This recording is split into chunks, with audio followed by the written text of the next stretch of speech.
Welcome in, ladies and gentlemen. You are now joining Monica Garcia on the guest list. Monica is the founder of the nonprofit organization, the Love Yourself Foundation. The Love Yourself Foundation creates a bridge of healing for people, aiding them to increase self-love.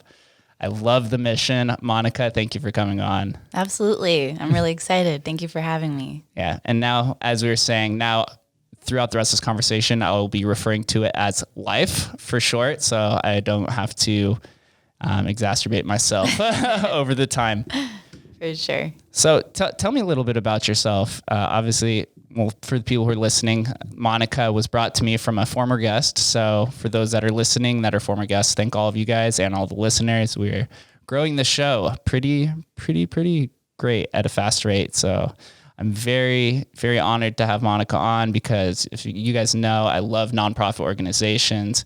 Vegas is just full of entrepreneurs and it's full of just like life and diversity. And so many people out here really want to help others as well as help yourself, which is what LYF does. Mm-hmm. So tell me a little bit about your history. How'd you end up in Vegas and kind of childhood? Yeah. So, my family, we moved here when I was a baby in the early 90s, like a lot of folks. And my dad was in the military, so he got sent here. And my mom is originally from Spain. And so my parents met over there in Spain when my dad was stationed there. So I've kind of grown up. It's interesting, right? Vegas it attracts so much diversity and so much background, and like my family and I are right there with that. And so grew up in Vegas but then going back and forth with Spain throughout my whole life. So Spain's always been very, very important to me and my roots, and just it's been instrumental also in my self-development. But to kind of go in a little bit more on what I am and what I'm all about. When I was a kid, I read this book called The Great Kapok Tree when I was in third grade. And this story talks about a guy that's going to cut down this tree in the rainforest. And what ends up happening is that he falls asleep next to the tree, and all the little critters that live in the tree tell him why he shouldn't cut it down. And at the end of the story, he doesn't. And what the author of the story did that was so powerful was that she wrote a letter to her readers and pretty much encouraged the reader to stick up for change, to believe in themselves. And at that time, when I was 8 years old, I was like, man, I can't believe we're cutting down our rainforest. I was like so upset. I was outraged. I'm like, something needs to be done here. And after that, I became like this little recycling warrior, trying to get everyone to recycle. And then I just knew from a young age that later on in life, I was going to go to college and I was going to learn about environmental science and all that. And I did that. And so at UNLV, I graduated from there, and I started off as an environmental studies major, and then I added sociology because I was just fascinated of like the human connection with the planet. So that came on early on, and so I did a lot of work around environmental sustainability. I started when I was 21, 10 years ago now, and I started this campaign at UNLV called Take Back the Tap, which is all about reducing bottled water, getting people to learn why that's important. And the campaign really helped UNLV go from 3 refilling stations to, I think it has over 90 now. So it was really wonderful because the campaign allowed for the administration to see that the students actually really cared about this and that it just makes sense. And that was for me like the beginning of my like advocacy activism work, and it helped me to believe in myself, that I can actually do something good for the community. And then after that, I did AmeriCorps, and then I did other sustainability internships, worked at UNLV as a sustainability coordinator, and that helped me just to kind of take what I did with Take Back the Tap, but to a bigger perspective now. Now we're talking about higher ed and talking about other institutions. How do we improve all of UNLV when it comes to all facets of sustainability? And then in 2016, I got hit with depression. And it was the first time in my life that it was that deep. I had experienced it prior. But for the first time, I just didn't know what to do. I was like, well, right now academics can't really save me. And I was so used to that. I was so used to like being in the academic setting. And I'm like, what do I do with this? And so luckily already at that point in my life, I had already developed a connection like with yoga and that sort of thing. So I just leaned on that more and just got back into therapy and just did everything I could to help me through that time period. And then in 2017, I thought the darkness was over, and it wasn't. So then I ended up having a near-death experience in May of 2017, and that, like I look back on that day, and I'm like, it's an incredible story, and I learned so much from it. But it did bring about a lot of trauma around it. So I had PTSD. I developed panic attacks, anxiety attacks, and so it was a really scary time. And so grateful of like just my friends, family, spirituality, the different practices that I had at that time. But all in all, through all of that, it made me question, why do we continue to treat the planet so poorly? And I just had these thoughts like throughout that whole time period. I'm like, there has to be a correlation with mental health and how we're treating the planet. Because I'm like, and as I'm understanding myself and my mental health journey and realizing how scary it can be and how lonely it can be. And really when you're in that state, you really don't have the capacity to care for other people, right? You enter in survival mode. And so it's hard to even think beyond yourself at that point.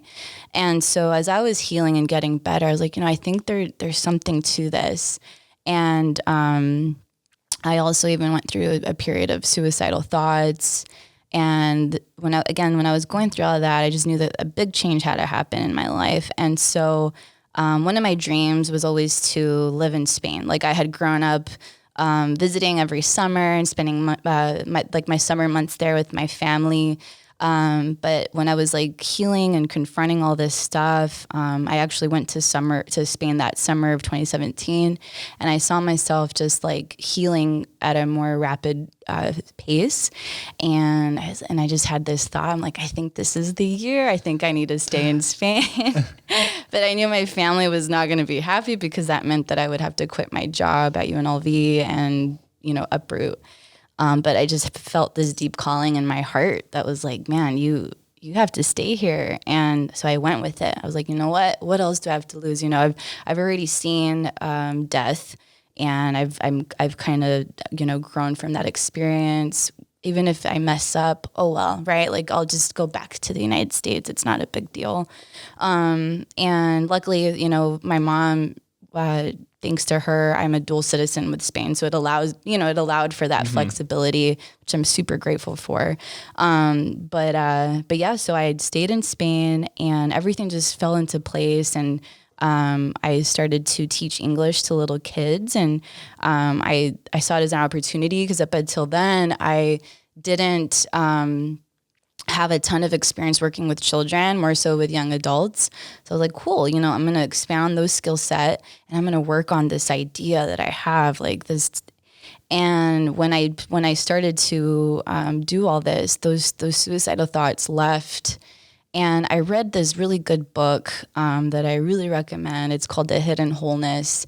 And in this book, he talks about suicide and why suicidal thoughts can come and how scary that is. And when we think about it more from like a soul perspective, I don't know people's belief systems, but if we think, this has resonated with me. So if it resonates with folks, but yeah, so he talks about how sometimes like when you find yourself in that state of suicidal thought and not really knowing your place in the world, it's just because maybe you just forgot, why you wanted to be here. What was your mission? And that really resonated with me because, again, during that time, I I knew what I was about, but because of all that stuff I was going through, it like kind of made it all scrambled up. And I'm like, okay, it's being changed, but in what way? And again, so when I started putting energy into my idea, I'm not kidding you. Like one day to the next, the thoughts left, and I was like, okay, well, he's onto something, because it worked with me. And so I was like, okay, I think I have to follow this. And so, one of my good friends who helped me at the beginning of Take Back the Tap, I told him about my idea, and he's like, all right, I'll help you like put it all together. But yeah, so for a year, I just spent like thinking about what would be like the core things that the organization would stand for. And a lot of it honestly is modeled on what helped me. And so art, music, meditation, different healing modalities, encouraging therapy, all those things is what we do with LYF. And so that's what, and I was like, well, I'm going to frame it around what's helped me, so hopefully it can help other people. And yeah, and then in summer of 2018, launched it online. And then in December of 2018, we did our very first event in Vegas, and I came back to Vegas in the fall of 2018. Not really knowing. I remember I was like, I came back and like, I don't know, like, is it going to work? Like, am I going to just want to go back to Spain immediately? But no, like we did the first event, and Sam, I like had another friend. I was like, can you help me stay? And he's actually one of my board members now too. So it's just fun. And I'm so grateful of the friends that have helped and bring it to life, bring life to life. Yeah, you've built quite a team around you. I was counting online. It was almost a 20-person team. So you have a great foundation for building this fruitful life, I guess, in a sort of speak. But going to the foundation of, as you're discussing, your story in 2016, you suffered from depression. Was this depression caused from some sort of like existential angst, or maybe was it something more personal? Because I know now in today's day and age, there's so much pressure on mental health, right? We've been boxed in our house for almost a year now at this point, and suicide rates are up really high, and now people are reaching out and finding different modalities to heal these kind of things. But it seems like depression kind of stems from like maybe 2 or 3 different things. So what causes depression? Yeah, for me, what really did it was actually my little dog died. My little dog of 14 years, he passed away in August of 2016. And when he passed away, so he was in my life for 14 years, and I didn't realize, the amount of love that he gave me, and how it was like, in a way, overshadowing a lot of deep trauma that I hadn't been looking at. So with his departure, I was like, oh my goodness, there's all this stuff that I haven't been paying attention to. And a lot of my trauma stemmed from like my relationship with my dad, and like addiction. I've had addiction be part of like my life, like loved ones having addiction issues and what have you, and just the effects of that has on people that love them, and so it was just a lot of that, and so it was just kind of like unveiling everything. And then honestly, what got me even deeper was when Trump won. That's we could say almost half the country, if not more, at that point. Yes, I remember I was like, oh gosh, this is not going to be good for my mental health, and it wasn't, so it got me even deeper. But again, luckily, I at that point was already going to therapy, and it's crazy just to think back, because I even experienced a period of disassociation. For folks that maybe don't know what that is, it's just the weirdest thing ever. It feels like you're not in your body. It's like you've gone through so much trauma, and you're going through so much that it's almost like you just detach. And I remember a moment, I was taking a shower, and it was just the weirdest sensation. I felt like I wasn't like in my body. It's like the best way to describe it. It's scary. and in that moment, I was very grateful that I had turned to these different modalities and therapy, because I can totally understand why people choose to get a bottle of vodka or any other thing, right, to just cover it up, because it's a lot. And I think that a lot of what I'm realizing as I've dove into my mental health journey and understanding is that I think that we as a species, and we're remembering now and learning about these things, but we weren't taught, from a young age how to navigate emotion and how to, like, even if you're sad, it doesn't mean that you're going to be sad forever, right? Yeah, we were taught to suppress it. Yeah, and attach ourselves a lot to the emotion, and I'm very grateful of meditation and yoga, because for me, those modalities have helped me to understand that I'm experiencing the emotions, I'm learning from them, and I'm feeling them, but I am not them, if that makes sense. And Eckhart Tolle talks about that a lot too, just that you're like the witness behind the emotion. That was the first book I read out of college, was The Power of Now. Yeah. And basically the main premise behind it is that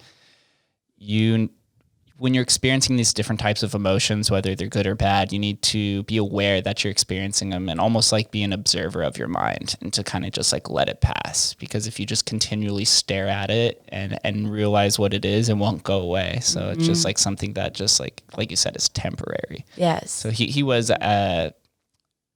opened my eyes to spirituality, especially after college, when a lot of us in today's day and age, millennials, we experience an existential crisis, right? A lot of people unfortunately get stuck with a massive tab of debt and can't find a job. So you find yourself in a rock and a hard place, and it's almost like you're starting all over again. Mm-hmm. And then when you look outside of your own life, right? You look at the environment and the world, and it seems so chaotic at times. I could see how a lot of people end up suffering from depression, especially, going into something like environmental science, where I've never taken an environmental science class, but I could presume that a lot of the class is about trying to preserve the environment, because there's so much destruction coming on because of whether you want to blame capitalism or cronyism, or just like an abundance of life that's just kind of fulfilling this earth. We have to take measures to save it, but it seems like it's a never-ending uphill battle to do it. Yeah, it's a lot, and like I joke about it a lot, how like I've gone through like the different levels of what an environmentalist goes through, and there's a period that I went through, a lot of people I think go through too, is like you're just angry. I remember just being in my early 20s, just really mad at humanity. But now, I'm grateful of like what I've gone through, because I've realized now it's like humanity, we are really great, if we work together. And I see it's more so our habits. It's just been our habits that have been not the best for the planet. And understanding, I think for people to really understand that, one of my advisors, mentors, she's the recycling manager at UNLV, Tara Pike. She says it so well. She's like, it's not save the planet, it's save the people, because the planet will continue. It might evolve, but what folks need to understand is that if we want to live here, we have to build a better relationship with the planet. Or else it's just going to be, it won't be able, we just won't be able to be here. It'll be Mars 2.0. Right? This is the entire idea that Elon Musk is working on. He's simultaneously trying to reduce the carbon emissions through electrical vehicles. But if that does backfire, then he's creating a way for us to move and become an interplanetary species of race, which sounds like it's a very promising mission, but it's also terrifying at the same time, because you're being proactive in a situation, but you're also aware that this could end at any point in time. And something that the news likes to harp on is the doomsday clock of the earth, where they say it's like 11:59 and 58 seconds or 59 seconds. And we're hitting this peak in society where we need to make actionable change now. Like that's why a lot of the younger generation was just hated Trump. I mean, he was a maniacal liar, and regardless of whether you believed in his policies or not, he was definitely, his environmental policies were drastic to the environment. And so that's where a lot of the younger generations just hopped on the Democratic bandwagon, because they say that they're going to make environmental change, and they've made some executive orders to make that change. And, you know, depending on your different political beliefs on whether you think they're overstepping and being a little more authoritarian than it means, for the younger generation, to keep saying the younger generation, we'll most of us will take that sacrifice in order to preserve Earth, because a lot of the politicians are now 70s and 80s, and they're not going to be here to face those repercussions of their actions. And we'd rather be here than not. Yeah. And honestly, I had this conversation, a similar conversation. This topic came up. It's a lot like, you know, when I made like the analogy of when, let's say you really hate where you live, and you're like, I'm going to move to New York and my life's going to get better over there. And then you go and live there, and you realize that your problems are still with you. You know, it doesn't matter that you've moved. It does help, but you still have to work through whatever you're not confronting. And in a lot of ways, that's kind of how, that's my opinion on it, is that we can move to all these different planets, right? But if we don't fix like whatever it is that humanity thinks it's lacking, we're only going to do that wherever we go. And there's this incredible environmentalist, his name is Charles Eisenstein, and he has this book called Climate: A New Story. And in that book, he talks about how, in his opinion, and just like on research he's done, it's almost like humanity, like we have all these different addictions, right? From drugs to sex to everything.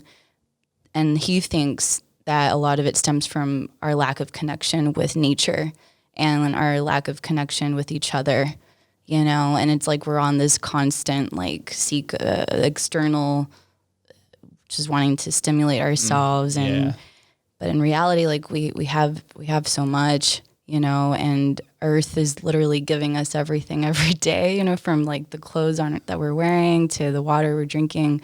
It's everlasting, but we just, again, we can do better, and we have done better, right? There's been, our ancestors had a better relationship with the planet. And so we have that wisdom. And I believe, I'm very optimistic. So I think that with technology, with some habit shifts, we can adapt. And actually, yesterday we had a team retreat, and one of my favorite professors, mentors of mine, Dr. Robert Fittrell, he's the sociology chair at UNLV. He's an environmental sociologist too. And that's what he was talking about as well, is that we're now in that adaptation phase. And he was saying the same, how with technology, like we can figure this out. And I've already seen some technology that's been created to help clean up the ocean and clean up plastic. So if we work together, we can do this. It's really about collaboration. Yeah. And so it seems like the few pillars of the Life Foundation is that we need to connect with each other more. We need to protect the earth, and we need to be aware of our mental state, right? Mm-hmm. And in terms of technology progression, it seems like kind of what was so promising in the beginning with social media, with Facebook, and then it just became this just like echo chamber of rage and outrage culture. And Twitter's kind of turned into that too. And then Instagram kind of turned into a popularity contest.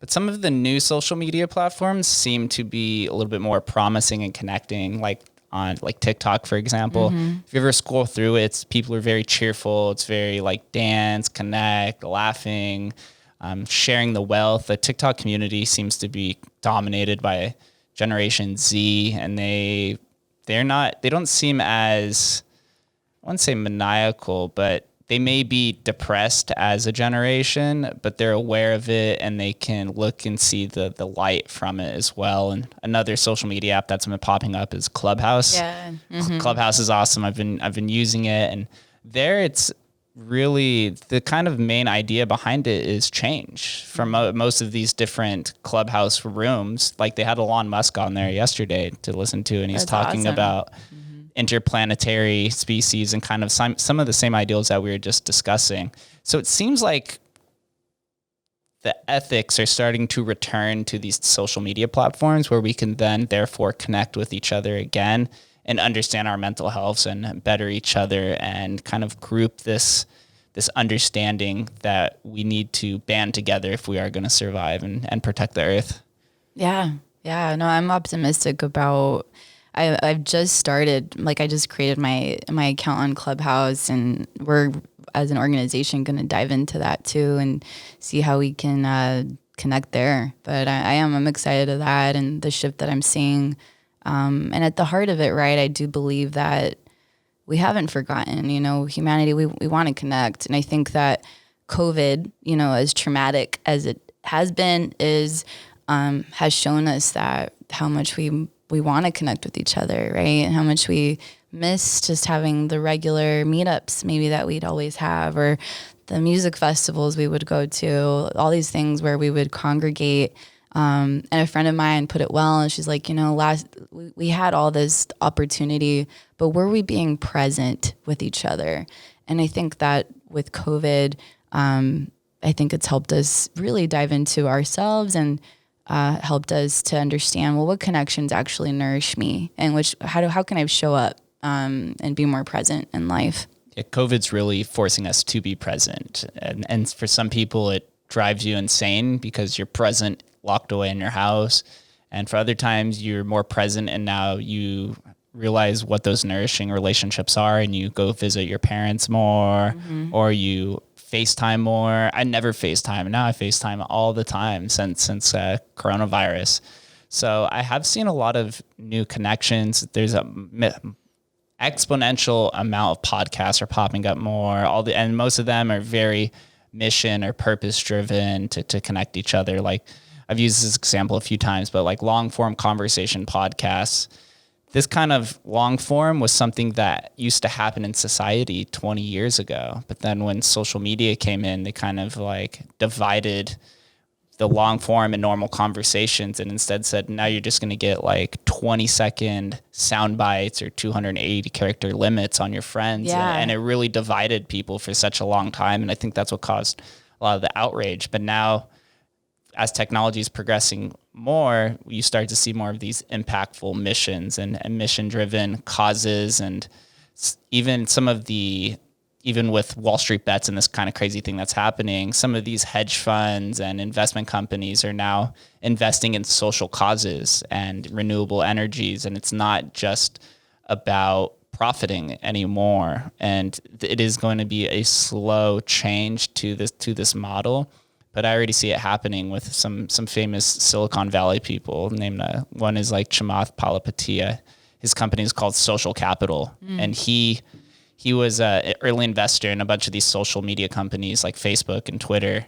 And after years, he realized that these social media companies weren't what he expected, and so he basically created his own investment company and now invests in social causes. Like the majority that he invests in is renewable energies, but he looks for the social impact more than he does the profitization.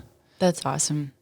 It's a slow growing process, but with these kind of implements into society, we can make a change. Like, for example, life, love yourself. There are these different pillars that we discussed: mental health, environment, societal impact, and cause.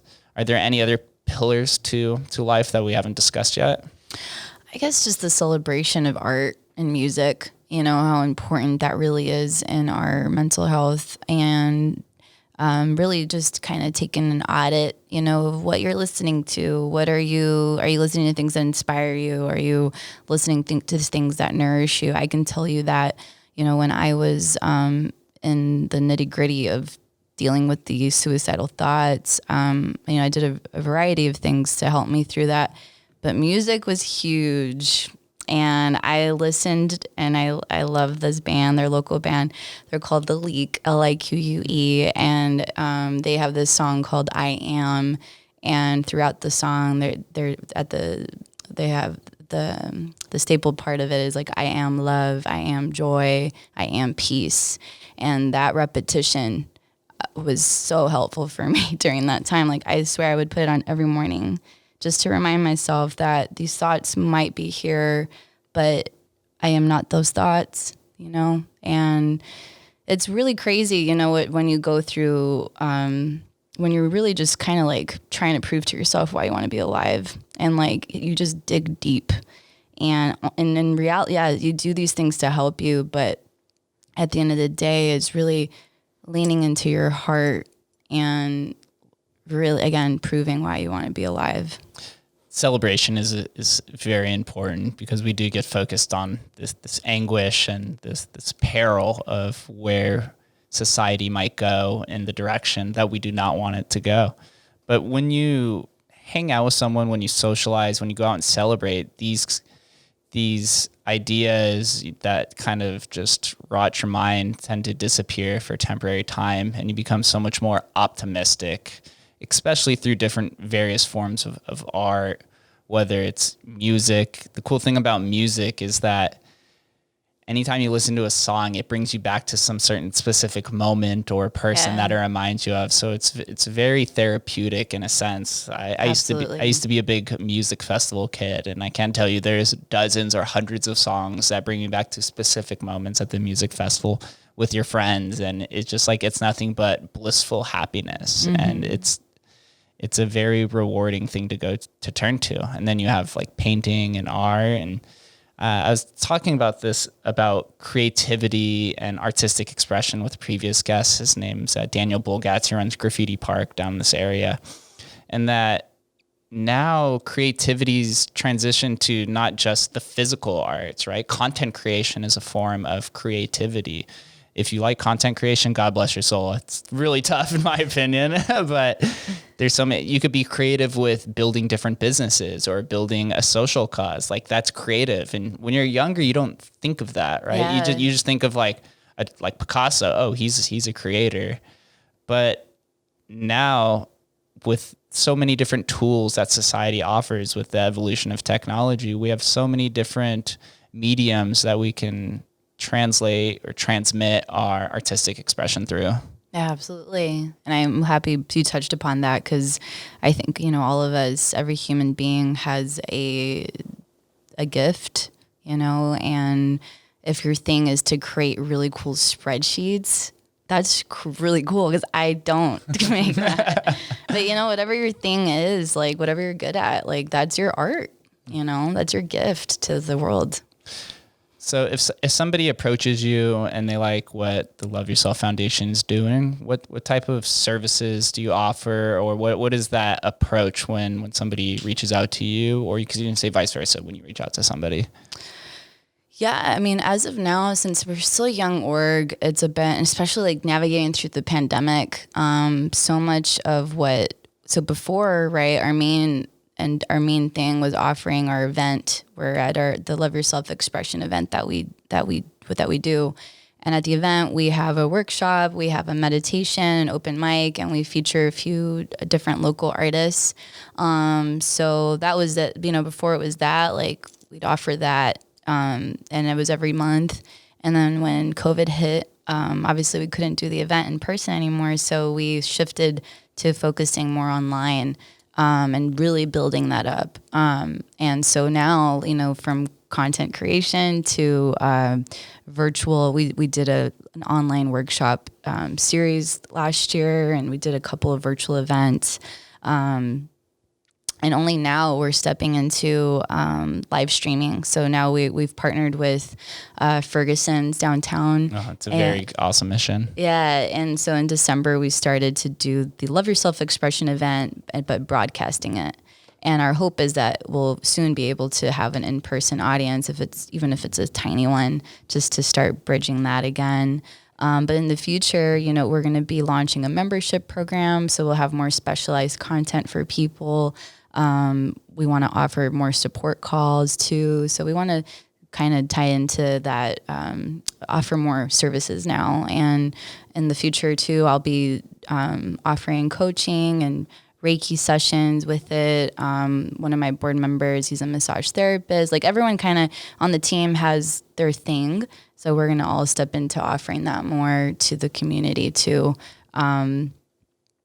But in the future, you know, as we grow, like we want to offer, when schools start to open again, we hope to land some grants to help us do more programming for kids. And even before COVID too, we were going to start offering services to corporations as well. We were going to do our event, but for their team and kind of stepping into like retreat or event production for big companies and even for non-big companies. You know, anybody, you know, we'd love to work with anybody that wants us there, you know. So I'm sure, you know, as things open again, slowly but surely, we'll be able to do that. And then we were even thinking like offering it virtually if need be throughout this year at some point for anyone that is interested. So sky's the limit, you know, Yes. and but with COVID, of course, there's certain limitations, but just kind of seeing what works. It's almost like you guys are a representative of a multifaceted support group, but everyone has their own specific niche, because to love yourself, it's not a one size fits all application. Somebody may love themselves when they're in the gym and that makes them feel best. Some people like it when they're just by themselves meditating with some music in the background. Some people find it best through podcasting or through music. So you really have to take this analytical approach to when people approach you or when you go into bigger groups, right? Maybe when you're going into corporates where everyone works for a finance company, maybe it's easier to put a blanket over it and say that this is probably the best area that you guys need help in. But it's cool that you can offer multiple services. I do see this coming more common of these different collectives of different missions and values, which is really cool. It shows the progress that our generations are making. Yeah, absolutely. And I also want to give a nice shout out to UNLV. LYF became a community partner of the College of Liberal Arts a year ago, and thanks to that, we've partnered with them on their internship program. So since last spring, I've been working with UNLV students and getting a group of interns every semester. So that's been such a huge help. And I just love working with students. I love it. So any opportunity that I can and helping mentoring, because that was so huge in my development, was to be mentored and for someone to believe in me. So it's helped me so much that I want to just give it back, and it continues. You know, my mentors are still there for me, and I'm still learning from them. And, you know, it's like a never-ending thing. Mentorship programs and coaching is proving its value. I've had multiple coaches on here, and there's different varieties. There's a life balance, a mindset specialist, a weight loss coach, performance coach. There's so many different varieties. It's coaching and mentorship is a very big spectrum. And the more people that I talk with that are older, they want to give back. You want to help. But when you're younger, you don't know how to reach out to them. It's very intimidating. It is. In a sense. So if you're able to act proactively, help them without having to go through that intimidation factor, you're only progressing society forward. Absolutely, 100%. And I actually listened to, I think, a recent episode of yours where you had a gentleman who was a baby boomer on. He was, Jeff Abraham, probably. Yeah, and I really liked what he had to say, because I was just having a conversation the other day. It might have been George Chanos, the most recent one. Yeah, George Chanos, yeah. So, and so recently I was having a conversation with a friend and just talking about working with younger generations and, you know, the criticisms millennials have had and the relationship with baby boomers, but at the heart of it is like, we need to work together. You know, it's like we have to, if we want to continue to advance our society, our species. So absolutely, all about mentors and all that. George is a really cool guy. He wrote the book Millennial Samurai. That's what it was. And he basically has kind of the same idea that you have. In the book, he talks about the different advancements of society in terms of trends. He talks about different principles and tenets that you need to survive. But at the end of the day, it comes down to we all have to work together in a collaborative effort. Where the world is transitioning into the internet era that we always thought would happen and what the movies would always make, just represent. But now it's actually happening. And in the digital world, everyone is collabing together. Social media platforms are collabing together, finance companies. Look, we just saw the Wall Street bets. That's 5 million people online creating a decentralized hedge fund. So we're beginning to harness the power of collaboration on the internet. And now the old facade of having to meet somebody in person to know and to work with them, the stranger danger kind of thing, the idea that we grew up on, it's not necessarily as true on the digital space. I've come to learn that I would say probably 90% of the people on this planet are kind-hearted people who want to create some sort of progress. We just have to find progress together. I think that isolation of being stuck or not knowing a direction, if you can find a direction with somebody, it just becomes 10 times more rewarding. Mm-hmm. Absolutely. We have to work together. And because, I say it to my team all the time, like, I can't do this by myself. It's like everybody that works, with me on the mission for the Love Yourself Foundation, it's so needed. It's like you're bringing something so special to it, something that I could never do if I was just doing it by myself, and it's a mission larger than my life, it's a collective mission. And like you, I believe that at the heart of it, humanity is good. It's just, we get covered in trauma and we get covered in darkness, and we just don't sometimes have access to the tools or resources to help us get through that. So I hope, it's what my wish is, that in the 21st century, as we continue moving forward, we start making mental health a priority and have more conversations like this so people don't feel so alone, It is what plagues us. When you started this mission, you were by yourself, you were alone. How did you go about constructing such a big team that just shared the same exact values that you did? Yeah. I remember, I kind of mentioned it earlier, like when I was kind of at the drawing board of what the Love Yourself Foundation would be, even before I knew what it was going to be called. And I just had to kind of remember what I've been naturally good at. And I've been naturally good at, thanks to like the work that I've done over the years, to see that I can bring people together with a common goal, and to help people see that you're needed, you're of value because you're alive. Because that's an inherent truth. If you're alive, that's such a miracle. And I saw, like, as I went through the battleground of my mind of why, I wanted to be alive, and like remembering that. And I think that's something that a lot of us might go through. So just kind of being really honest with the mission, and just the solid framework that came from me, just crafting how it would look. But then at the end of the day, it's a mixture of action and like asking for help, not being afraid to ask for help. That's huge. That is very important. Yeah. And not being afraid. And then also having faith. I know that if whatever you want to call it, universe or energy, or whatever it is for you, just having faith in that there's this invisible force that does want you to like thrive in your life.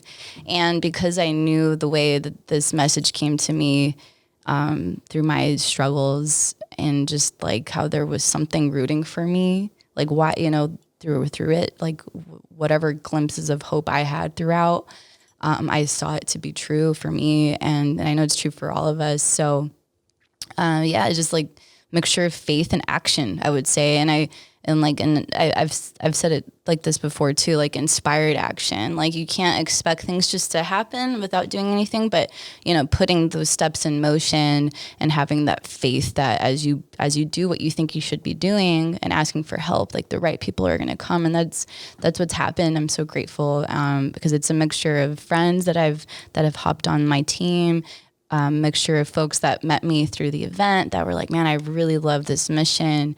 And now a mixture of working with students at UNLV that at the same thing, though, the mission is what called them to apply to work with us. So it's the mission. It's just, I think it's just the mission doing what it needs to do. It is. It's really about applying action and also having faith to the mission that you will reap rewards in whatever direction it is. Something I talk about all the time on the show is like, if you want change or if you want to do something substantial, you have to just go about it. I always say the Nike slogan, just do it. Yeah. A lot of times the opportunities that present themselves in life can't be predicted at all. You just have to know that people, if it's a mission or a cause worth something, people will respond to you well. A lot of times, even with this podcast, all these guests that I've had, I couldn't have even fathomed of like PR agencies reaching out to me or, being introduced to you or all these different people. Like I didn't know anybody existed to begin with, but you go out there and you have your mission, and then it's oftentimes purpose is how you envision your journey, but how do I want to say this? Purpose is how you envision your journey. Success is how others view your journey. So if people view you to be successful, it's like there's something that is connecting both of that success and that purpose along the same path. And then you just put yourself in so many different situations that luck just finds you, right? It's like you can't just sit back and hold it in. I think that's what causes a lot of anxiety for some people too, is you sit back and you have this vision, but you're just afraid, or there's some sort of invisible force that's suppressing that from you. But once you leap over that obstacle and you're on the other side of that invisible force, you realize that force was never there to begin with, and you're kind of just holding yourself down. And once you start going along your journey, you realize that it's not just you. There's hundreds of people out there supporting you in many different ways, whether they're directly hopping into this bandwagon with you and going along, or people who are just spectating and supporting online. Yes. Like there's so many different ways. And something that's what I always say is, when you're creating social media content, oftentimes we get focused on the amount of views and the numbers and the statistics, but that's really only arbitrary, because there's so many more people who are just supporting you based off of you just going out and trying to achieve your dream and achieve your goals. Not everybody doesn't have this infinite amount of time to listen to every episode or to come to every event. Yeah. But you know that they're still there behind you supporting, and you can feel that energy. It resonates with you very well. Absolutely. And it matters. It matters, Like one of my best friends, she's in Hawaii, and she hasn't been able to even, before COVID, come to everything that we did because she's over there, but just having her support means so much, and that same with my other friends that aren't here. So absolutely. Mm-hmm. Personal support it's very important. And then as you progress and you meet all these different people, those people who were just digital friends now become personal friends, and the mission just evolves and evolves and evolves. And now you have an 18-person team. Yeah.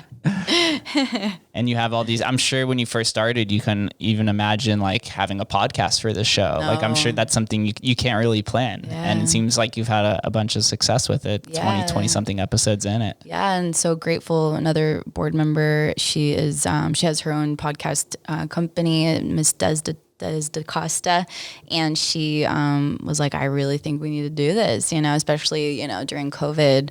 She's like, let's get it set up. And she did. And I'm so thankful. Like I said, it's such a collective action, collective vision. And it's wonderful. Yeah. translating the things that you're doing prior to the digital space it's going to be very important, very pivotal. The new trends that I see now is telehealth or therapy is being done through online, and all kinds of different industries I wouldn't even expect. I had a woman on here. We'll talk to her through the computer. She runs a tax attorney company. And so they're like, tax attorney representation now doesn't have to be in person. Like you can have your tax attorney from a different state out there representing you. And that's translating to law, to human resources, to content creation, to pretty much anything. Yeah. So you have to be able to take those skills and present them online somehow. I know that's kind of the difficult part, is the marketing aspect, but it's not always a numbers game at the end of the day. It's more impact, even if it's on one person or not. Yeah, absolutely. And just talking about remote, you know, I imagine when we have the pandemic under better conditions, I do think though, like this is the way of the future where I think people are happier if they can just be working from wherever they want. You know, like I'm going to go to Costa Rica next week and I'm going to do what, I just think that autonomy is just going to help people feel happier, and just feel like they have more control over their life, and if, of course, for the folks that I just think that hybrid model is here to stay. And I think that's a great thing. It is. It's a win-win on both sides. The companies save money on not having to rent out these massive commercial spaces, but then the employees also saving time on commuting, right? You save probably an hour or two based off of having to get up early, getting ready, driving there, walking into the office, the 30-minute lunch break that you don't get paid for. It's just there's much more pleasure and happiness just working from home. And from what I've seen, the productivity is actually increased like drastically, like a lot, because you can work for 2 hours and you could go play with your son, or go work for an hour, go eat breakfast with your friends, then come back and work on it again. It's the power is really in your hands. Exactly. And like, I remember reading some statistics with, anxiety levels and with traffic and being stuck in traffic, and can't remember the numbers, but it was just not good, like, and those are hours that you're gaining back into your life. And I remember being stuck in traffic and just hating it. Oh, LA. That was the one reason why I could never live in LA. That's what I told everyone. I was like, the only way I could live in LA if I was already had a lot of money and I didn't have to drive anywhere. Being stuck an hour each way to go 3 miles. Yeah. There's literally nothing to gain out of that except for anxiety, depression, and anger from that. So much anger. The road rage, right? Yeah. People just constantly honking. Oh, it's terrifying. I do like this world that we're moving into, and hopefully it'll reverse the trend of depression. Even though you do seem a little bit more isolated, we just have to create different routines. That was something that we were talking about in the beginning, is your routine. And with coronavirus, they call it the Great Reset, because all of our habits have been broken. Yeah. It takes 90 days to break a habit, I believe, but only 30 days to form a new habit. So now it seems like these habits are a little bit healthier mentally, at least hopefully. But for the most part, I mean, all the people I've talked on here seem to have had a good 2020 and are moving their missions forward. And with every mission, it's not just one person, it's multiple people. So it is going to take a little bit of a snowball effect to get it going. But it seems like this is definitely the right direction, especially in loving yourself. Absolutely. I agree. Do you have any personal routines or habits that you do that have made like a drastic impact or change on your life? Yeah, absolutely. Yes. Cause it really, therapy is awesome. I'm a huge advocate to go get therapy, but then there is a point where you need to take accountability of your lifestyle. If you're going to therapy and then not adjusting and improving your day to day, then it doesn't work as effectively, in my opinion. So I believe the practices are just as important as going to therapy. So I do a mixture of I practice Ashtanga yoga, and that's what's it called? Ashtanga? Ashtanga. I've never heard of that one. Yeah. So it's like it's a very traditional way of practicing. It's really empowering too, because you actually are learning. The teacher teaches you the poses, and then everyone in class is like at a different point. So maybe where I'm stopping is the person next to me might know some of the poses further along. So it's really cool because it applies to life. We're all on a different level, and that's okay. We're all just doing our thing. So that practice has helped me tremendously.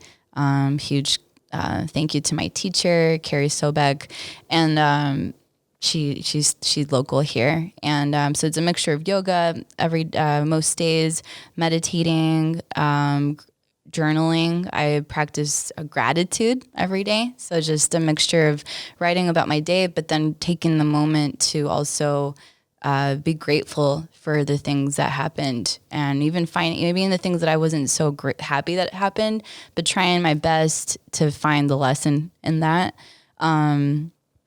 Music that inspires me, that is not having any like negative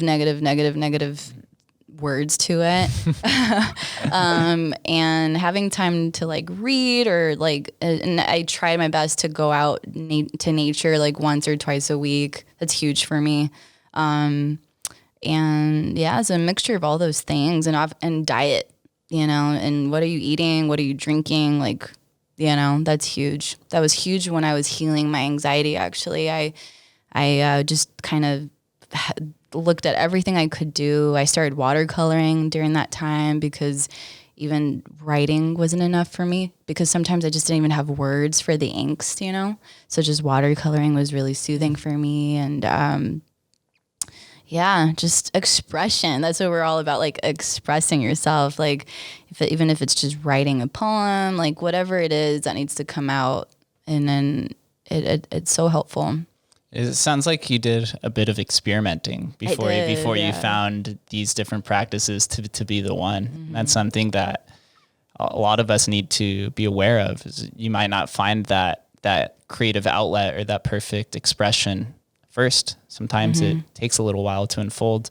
Yeah. I always loved socializing with people, but then eventually I landed on the podcast, which, brought me to talk with impactful people, and that we can sit here and record and provide information. But that's not something that I figured out right away. There was a lot of different up and down battles through there. And now diet's also really important.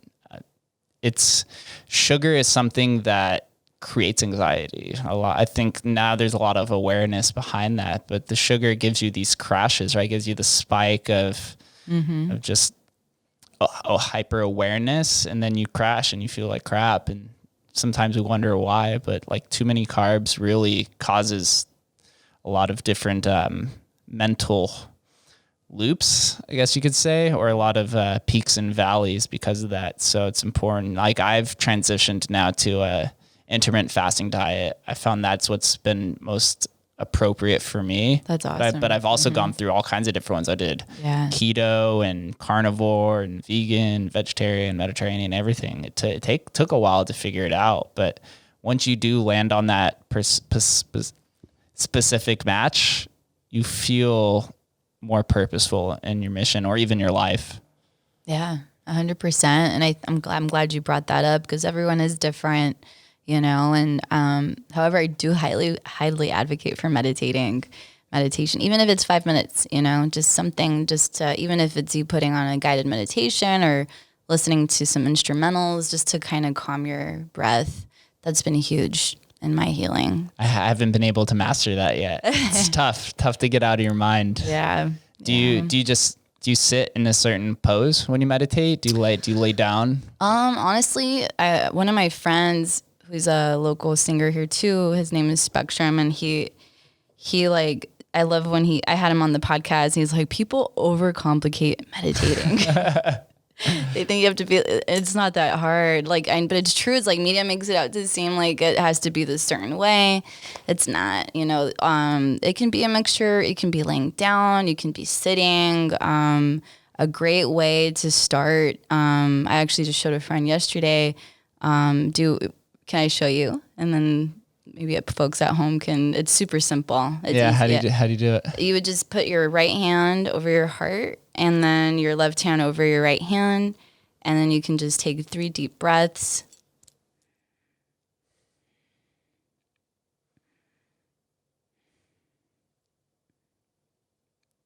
And then after the 3rd breath, you can put your left hand over your right hand and then do your right hand over your left and do another 3.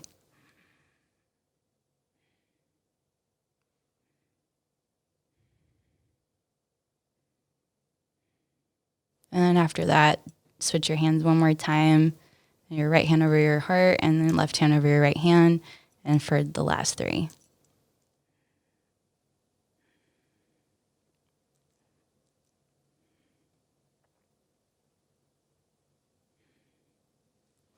And that's it. And that's like a super simple way to just like get yourself to reset for a second, you know? Deep breaths are really important. Yeah. And so like even, and then once you get used to that and you're like, man, I could do a little bit more, and you just start growing from it. You know, it's a practice, you know, we don't go to, and Spectrum gave the same analogy on our podcast, was you don't go to the gym expecting to lift like a ton of weights, right? You go and it's gradual. Meditating the same way. So even if it's like stopping for 9 breaths to start, and then that'll just grow, you know, and just being kind to yourself. I think that's like the biggest thing, is like, all this is new, you know, all these things are here to help you, but don't overthink it. Just make it approachable for yourself.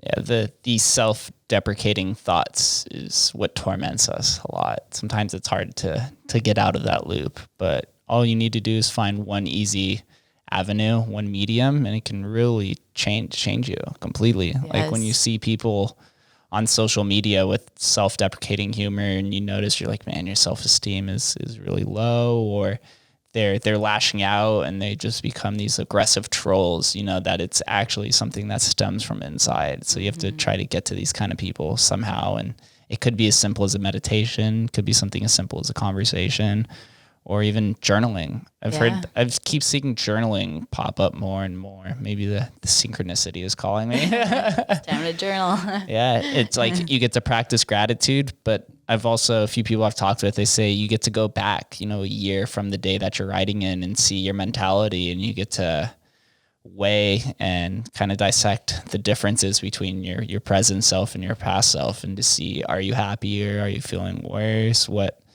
How just like growth, I think, is very important, because if we realize that we're growing, then we know that we're on the right track to progress, right? The famous quote is, if you're not growing, you're dying. Mm-hmm. And it sucks that there can't be like that happy medium. It's very binary, unfortunately, but simple things, simple tasks, simple mediums is how we pull ourselves out of that. Yeah, absolutely. Mm-hmm. Yeah. Before we get out of here, I always ask one question to everybody, one parting question. It's the same to everyone. And the question is, what does Las Vegas mean to you? Aw, man, the first word that came to my mind is home. You know, it took me years to appreciate Vegas, let me tell you. Growing up here, and, you know, I was growing up in the 90s here and early 2000s, so we didn't have as much for kids, you know, but it's really fun to think back and just see how creative we would get, like out, you know, walks in the desert, or, you know, walking even in shopping malls. We found fun. But even more so, you know, as I dove into like what I believed in, and environmentalism, and then now, you know, every community, mental health, I've met some of the best humans ever. I'm so grateful. And so I'm just so grateful of Las Vegas and all that it's given me. And I really, really admire Tony Hsieh, you know, who recently passed away. And, you know, he wasn't from here, but he saw so much potential. And where, you know, when one could have seen a wasteland, he saw it as, let's make something happen. You know, like let's nourish this place. It needs some love, and look what he's done, you know, and he's left a legacy.